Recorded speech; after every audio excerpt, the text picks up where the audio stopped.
آپ بتائیے کہ ایک ہندوستان کے ایک چھوٹے سے گاؤں میں ایک معمولی سا آدمی، اور اللہ تعالیٰ نے اس کو کیا رتبہ دے دیا کہ پوری دنیا میں جتنے مسلمان کہیں عمل کر رہے ہیں دین پہ، ان سب کو دین سکھانے والے اور بتانے والے کون ہیں؟ مولانا قاسم صاحب نانوتوی رحمۃ اللہ علیہ۔ انہوں نے خواب بھی دیکھا تھا، انہوں نے خواب دیکھا کہ میں کعبہ کی چھت پر کھڑا ہوں اور نہریں نکل رہی ہیں، بہت پانی نکل رہا ہے، بہت نہریں، اور چاروں طرف تیزی سے پانی بہہ رہا ہے۔ تو انہوں نے اپنے شیخ سے یا کسی سے پوچھا تو انہوں نے فرمایا کہ تم سے اللہ تعالیٰ دین کی نشر و اشاعت کا کام لیں گے جو سارے عالم میں پھیلے گا۔ تو ایک معمولی سی شخصیت جن کے پاس کوئی ساز و سامان نہیں، کوئی اسباب نہیں اختیار کرتے تھے، تو مولانا قاسم صاحب نانوتوی تو توکل پر بات بتا رہے تھے کہ توکل بالاسباب کا مطلب یہ ہوا کہ میرے پاس ساز و سامان ہے لیکن اس پر بھروسہ نہیں ہے۔ بھروسہ کس پر ہے؟ اللہ پر ہے۔ اور ایک ہے میرے پاس کوئی ساز و سامان ہی نہیں ہے، میں نے ساز و سامان رکھا ہی نہیں ہے۔ یہی مولانا قاسم صاحب نانوتوی جب ان کی شادی ہوئی تو ایک زمیندار گھرانے میں ہو گئی، اور جن صاحبہ سے ہوئی، جب وہ آئیں پہلے رخصت ہو کر کے پہلی رات مولانا سے ملاقات ہوئی تو مولانا نے فرمایا کہ تم بڑے امیر گھرانے کی ہو، امیر ہو، اور ہم غریب ہیں، ہمارے پاس کچھ ہے نہیں، تو اور رشتہ جو ہے وہ اس وقت تک نبھ نہیں سکتا جب تک کہ دونوں برابر نہ ہو، میاں بیوی۔ اب تم اتنی امیر اور ہم اتنے غریب، رشتہ نبھے گا کیسے؟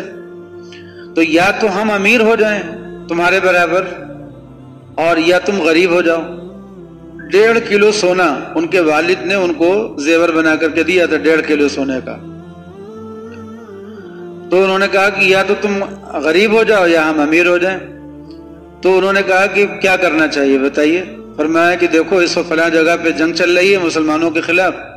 وہاں چندہ ہو رہا، چندہ اس کے لیے ہو رہا، تم یہ چندہ دے دو زیور اپنا۔ ان اللہ کی بندی نے 1.5 کلو سونا اٹھا کر کے چندہ دے دیا، اور اسی دن وہ غریب ہو گئی، اسی رات غریب ہو گئی وہ۔ اس کے بعد جب واپس گئیں اپنے میکے، دیکھا ان کے جسم پر کوئی زیور نہیں ہے، تو گھر والوں کو خیال ہوا کہ ارے بھائی یہ کیا، سارا زیور معلوم ہوا کہ چندے میں چلا گیا۔ تو پھر ان کے والد صاحب نے پھر زیور بنا کر کے دیا، ان کو کہا کہ بھائی کچھ تو زیور رہنا چاہیے، پھر بنا کر کے دیا، اور پھر آئیں اور مولانا نے پھر وہی تقریر کی، پھر انہوں نے وہ سارا زیور صدقہ کر دیا۔ اب ان کے والد نے کہا کہ بس اب نہیں، ایسے تو ہماری پوری جائیداد ہی ختم ہو جائے گی اور مولانا سب چندہ دلوا دیں گے۔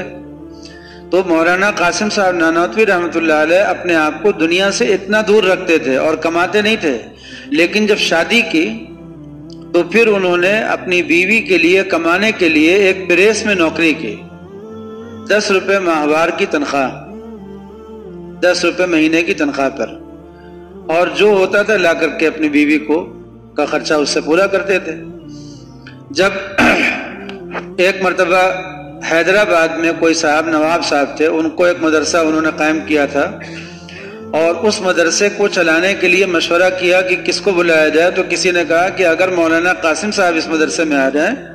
تو یہ مدرسہ بہت ترقی کر جائے گا، جلدی چل جائے گا۔ تو انہوں نے کہا کہ مولانا قاسم صاحب کو بلواؤ، جو تنخواہ ہوگی دی جائے گی۔ تو کوئی صاحب آئے، آ کر کے مولانا سے درخواست کی، کہنے لگے کہ مولانا چلیے، نواب صاحب نے کہا کہ 100 روپے مہینہ دیں گے، 10 گنا تنخواہ ہو گئی نا، 100 روپے مہینہ دیں گے، آپ تشریف لے چلیے۔ اس زمانے میں سرکاری تنخواہیں بھی ایسی ہوتی تھی، 20 روپے 25 روپے، لیکن 100 روپے جب کہا انہوں نے تو مولانا نے کیا فرمایا؟ مولانا نے فرمایا کہ 10 روپے مجھے ملتے ہیں تنخواہ کے، 9 روپے میں میرے گھر کا خرچ پورا ہو جاتا ہے، 1 روپیہ میرا بچ جاتا ہے، میں سوچتا ہوں کہ یہ 1 روپیہ کہاں خرچ کروں، مجھے اسی کی ٹینشن رہتی ہے۔ اب آپ کہہ رہے ہیں کہ 100 روپیہ تنخواہ ہوگی، تو اب مجھے 91 روپے کے لیے پریشان ہونا پڑے گا، اس لیے رہنے دیجئے، معذرت کر دی۔ مطلب یہ تھا کہ نہیں جانا ہے۔ اس کے بعد کچھ مدت کے بعد مولانا نے اپنے شیخ کو خط لکھا کہ حضرت اب کمانے سے دل اچاٹ ہو گیا ہے، اب کمانے کا جی نہیں چاہتا، جی چاہتا ہے کہ وہ والا توکل کریں بلا اسباب والا۔ تو حضرت کا کیا مشورہ ہے؟ اب شیخ بھی ان کے ہی شیخ تھے، فرمایا کہ پوچھنا اس بات کی دلیل ہے کہ ابھی توکل میں کچاپن ہے، کچھ کمی ہے، خامی ہے۔ حضرت نے لکھا کہ پوچھنا دلیل ہے خامی کی۔ جب تک یہ کیفیت ہے، جب تک نوکری کرتے رہیے، جب توکل پورا ہو جائے گا اللہ پر تو پھر آپ یہ سوال کریں گے ہی نہیں، خود بخود نوکری چھوڑ دیں۔ مولانا تھانوی نور اللہ مرقدہ بھی کانپور میں پڑھاتے تھے، 100 روپے تک تنخواہ ہو گئی تھی، 10 روپے پر آئے تھے اور 100 روپے تک تنخواہ ہو گئی تھی کانپور میں۔ اور جب 15 سال کے بعد تھانہ بھون میں جا کر کے بیٹھے ہیں اپنی خانقاہ میں، حاجی امداد اللہ صاحب کی خانقاہ میں، تو وہاں پر انہوں نے یہی والا توکل کیا، بلا اسباب والا، یعنی اب کمائیں گے نہیں اور جو ملے گا اس کو بس اسی پر گزر بسر کریں گے، جو من جانب اللہ آئے گا، نہ کسی سے سوال، نہ مانگنا، نہ کچھ کرنا، بس سب اللہ کے نام پر بیٹھ گئے، جو ملے گا اس میں گزر بسر کریں گے اور جو نہیں ملے گا تو صبر کریں گے۔ فرماتے تھے کہ کئی دن فاقہ ہوا، کئی دن فاقہ ہو جاتا تھا گھر میں، برداشت کرتے تھے، صبر کرتے تھے، پھر اللہ تعالیٰ نے بھیجنا شروع کیا، پھر تو اتنا ہوا کہ مولانا کو ہر سال کافی رقمیں اپنے پاس سے وہ کار خیر میں صرف کر دیا کرتے تھے، اتنا ہدیہ آتا تھا۔ حالانکہ کسی سے ہدیہ لینے میں بھی بڑی پابندیاں تھیں، اس کو کبھی تفصیل سے بتائیں گے،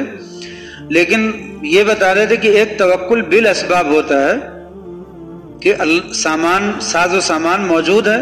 لیکن اس سے دل نہیں لگا، دل ہے اللہ پر، بھروسہ اللہ پر، اور ایک بلا اسباب ہے کہ ہم نے کوئی ساز و سامان رکھا ہی نہیں، اللہ ہی پر بھروسہ کر کے بیٹھے۔ یہ توکل بلا اسباب اس آدمی کے لیے جائز ہے جس آدمی کو اگر جان بھی دینی پڑے اس میں تو اس کے چہرے پر شکن نہ پڑے، اس کے دل میں اعتراض نہ پیدا ہو اور اسی حالت میں اللہ کے پاس خوشی خوشی چلا جائے۔ اگر کوئی آدمی اللہ پر اتنا یقین کر کے بیٹھے کہ اللہ اس کی جان بھی لے لے تو اس کے چہرے پہ شکن نہیں پڑے گی، اس کے دل میں اعتراض نہیں پیدا ہوگا، ایسے آدمی کے لیے یہ توکل جائز ہے۔